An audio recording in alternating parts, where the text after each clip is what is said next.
Bonjour et bienvenue sur la chaîne. Aujourd'hui, on va répondre à une question que beaucoup se posent. Donc, est-ce que 450 points, ça suffit vraiment d'entrée express? Le système entrée express, comme vous savez, est basé sur un classement par points. Et ces points déterminent qui reçoit une invitation à présenter une demande de résidence permanente. De très nombreux candidats atteignent autour de 450 points, mais ils restent dans le bassin pendant des mois sans recevoir d'invitation. Alors, est-ce que le score de 450 points est suffisant? La réponse dépend de plusieurs facteurs que je vais vous expliquer dans cette vidéo. N'hésitez pas à vous abonner, activer la cloche de notification parce qu'il y aura beaucoup de vidéos comme celle-ci. Alors, Entrée Express est basé sur un système qu'on appelle le système de classement global. C'est un système de points qui classe les candidats dans le bassin et les points sont attribués selon l'âge, l'éducation, l'expérience de travail, la langue et d'autres facteurs. Le score évolue aussi selon les politiques d'immigration et les profils présents dans le bassin à un moment donné. Donc, un bon score aujourd'hui peut ne plus l'être demain si les seuils montent. Depuis 2023, les tirages généraux d'entrée express dépassent souvent les 470 points. Très peu de candidats avec un score de 450 points ont reçu une invitation dans ces tirages non ciblés. Certains attendent des mois, voire des années sans progrès, car leur score n'est jamais sélectionné. Cela montre qu'il faut parfois une stratégie complémentaire. Donc, c'est ça. Vous voyez un peu ici, par exemple, vous voyez les derniers tirages, on est à 518 points, 750. Le dernier où on est descendu en deçà des 450 points, on va regarder rapidement. On a 479 là. Donc, c'était le 21 mars. Donc, c'était un tirage pour les francophones. 7500 personnes invitées le 21 mars. Donc, depuis là, on n'a plus eu de tirage à moins de 450 points. Donc, on n'a même pas eu de tirage autour de 450 points après ça. Donc, c'est toujours autour de 500. On a 479 là, c'est un des rares après celui du 21 mars. Donc, voilà un peu la tendance actuelle. On a 518 points au dernier tirage, par exemple. On a 750 points. Ça, c'est pour les tirages généraux, hein. Ça, c'est assez élevé quand c'est un tirage général. Donc, d'où l'importance d'opter parfois pour les tirages par catégorie. Ça peut vous aider à tirer votre épingle du jeu. Voilà. Le Canada a introduit des tirages par catégorie en 2023. Donc, il y a plusieurs catégories. Chaque année, il y a un ensemble de catégories qui sont ciblées. On peut avoir des francophones, des travailleurs de la santé, des travailleurs dans l'IT, dans les technologies, et puis des métiers spécialisés, ainsi de suite. Par exemple, pour 2025, on a ce que vous voyez là. On a les candidats ayant des compétences linguistiques en français. On a les candidats dans les professions de la santé et des services sociaux. On a des candidats en sciences, technologies, ingénierie et mathématiques. Des métiers spécialisés, des métiers de l'agriculture et de l'agroalimentaire, et puis des professions de l'éducation. Donc voilà les catégories en 2025. Donc les tirages peuvent accepter, lorsque c'est des catégories comme ça, et pas des tirages généraux, ça peut accepter des scores faibles, parfois autour de 430, 420, et même moins, hein. On a vu des tirages en moins de 400 dernièrement, je pense c'était en 2024. Donc, en 2025, on a quand même eu un tirage avec un score faible, comme on a vu tout à l'heure, c'était le 21 mars. Le 21 mars, on a eu un tirage à 379. Donc, c'était vraiment exceptionnel. Ça peut arriver. Donc, si vous êtes francophone ou vous êtes dans une profession ciblée, vos chances augmentent nettement. Donc, vous pouvez probablement être tiré, même si vous avez 450 points ou moins.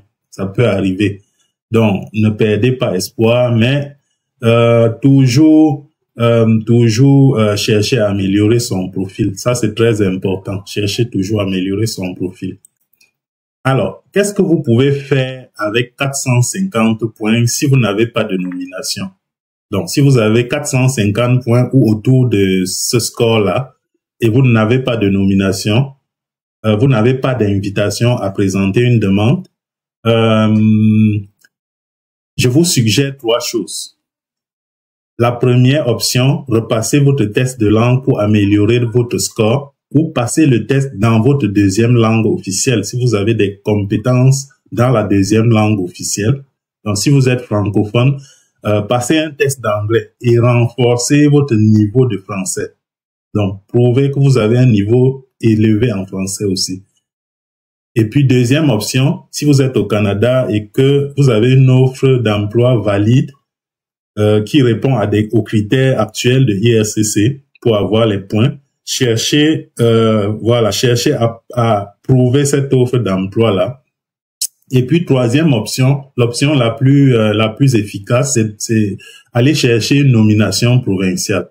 Parce que là, ça vous donne 600 points et vous êtes quasi certain d'être invité au prochain tirage. Donc, voilà les trois stratégies les plus efficaces actuellement pour augmenter sensiblement vos points si vous êtes autour de 450 points et que vous ne recevez pas de nomination, que vous ne recevez pas d'invitation à présenter une demande. Donc, comme je disais, l'une des meilleures stratégies, c'est de passer par une nomination provinciale. Donc, les programmes des candidats des provinces sont votre meilleur allié si vous avez un score trop juste. Donc, les provinces ciblent souvent des candidats à 450 points ou moins selon les besoins régionaux parce que les autres qui ont des scores élevés sont invités rapidement. Mais il y a des candidats ayant des scores assez faibles, mais qui ont des profils intéressants, pointus, dont les provinces ont besoin. Et c'est là où ils vont chercher. C'est pourquoi c'est important d'aller trouver une province qui peut vous nommer, qui peut vous donner une nomination provinciale avec 600 points en plus que vous aurez. Donc, ça va vous aider à accélérer votre procédure et votre projet d'immigration. Les francophones hors Québec ont droit jusqu'à 50 points de bonification. Donc, vous voyez, là, c'est la page des critères du système de classement global d'entrée express. Et ici, dans les points supplémentaires, donc dans la partie D, vous voyez compétences linguistiques en français, 50 points en plus. Donc, si vous êtes francophone, vous avez un niveau élevé en français, vous avez droit jusqu'à 50 points de bonification. Et si vous êtes bilingue français et anglais, c'est encore plus. C'est-à-dire, si vous avez des notes, par exemple, ici, vous voyez, dans les facteurs liés à la transférabilité des compétences. Donc, vous verrez des personnes, par exemple, ayant des études, vous voyez, il y a des combinaisons de facteurs là. Il y a des combinaisons de facteurs. Et à un endroit, vous verrez qu'il y a des points pour les langues aussi.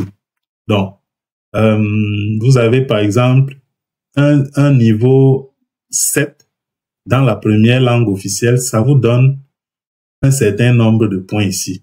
Voilà, donc ça peut vous aider aussi à ajouter des points supplémentaires, des points additionnels. Donc, il y a des critères additionnés aux langues officielles qui peuvent vous donner encore plus de points. Donc, vous devez faire attention à ça lorsque vous passez le test de langue, surtout le test de français qui est votre première langue, pour dire que ça peut vous augmenter pas seulement les 50 points que vous voyez ici, mais il y a d'autres bonus dans la partie transférabilité des compétences que vous pouvez avoir en plus. Donc, ça peut vraiment vous propulser si vous avez de bonnes notes au test de français et que vous avez passé un test d'anglais avec un certain niveau. Donc, avec un certain niveau en général supérieur à NCLC 5 ou 6. Donc, ça peut vraiment vous propulser dans le bassin des candidats. Donc, pour prendre quelques exemples, je vais prendre 3 cas. Par exemple, un cas d'une francophone à 445 points qui a reçu une invitation grâce à un tirage ciblé, donc qui ciblait les francophones. Le cas numéro 2, on a un profil à 453 points qui est resté non actif. Ça veut dire il n'a rien fait de plus depuis qu'il a créé son profil. Et là, il est resté dans le bassin plus d'un an sans nouvelles, sans invitation. Et là, le profil a expiré. Voilà. Donc, et puis le 4-3, c'est un candidat à 448 points qui a reçu une nomination provinciale, ce qui l'a propulsé à 1048 points, et il a été invité en quelques jours. Donc voilà 3 cas qui illustrent ce que nous venons de dire. Donc, combien de temps vous devez attendre dans le bassin à 450 points? Si vous êtes dans le bassin autour de ce score-là, il faut pas attendre passivement parce que vous risquez d'attendre longtemps. Et le temps joue contre vous. Il y a l'âge qui avance, il y a les tests les tests de langue qui vont expirer, il y a les changements de politique. Vous savez, les lois de l'immigration évoluent rapidement. Donc, tout ça joue contre vous. Et vous devez donc anticiper et poser des actions concrètes et rapides pour ne pas rater votre fenêtre d'opportunité. Et puis, trouver la manière de recevoir une invitation rapidement, le plus rapidement possible. Voilà. Donc, pour conclure, est-ce que 450 points c'est suffisant pour vous? Ça peut être suffisant, mais seulement si vous utilisez les bonnes stratégies. Par exemple, vous faites valoir votre francophonie, vos compétences linguistiques en français. Si vous allez chercher une nomination provinciale, si vous trouvez une offre d'emploi valide qui répond aux critères actuels pour avoir des points, ou alors si vous êtes bilingue, ça peut jouer. Si vous êtes bilingue et que vous passez les 2 tests de langue avec des niveaux assez élevés, ça peut passer aussi, ça peut aider à aller plus vite. Donc, n'attendez pas que IRCC vienne vous chercher dans le bassin. Soyez proactif, ajustez votre profil au fur et à mesure et si besoin, faites-vous accompagner. Voilà. Donc, merci d'avoir suivi cette vidéo. Je vous invite une fois de plus à vous abonner parce qu'il y en aura comme ça souvent. Merci et bonne journée. Bye bye.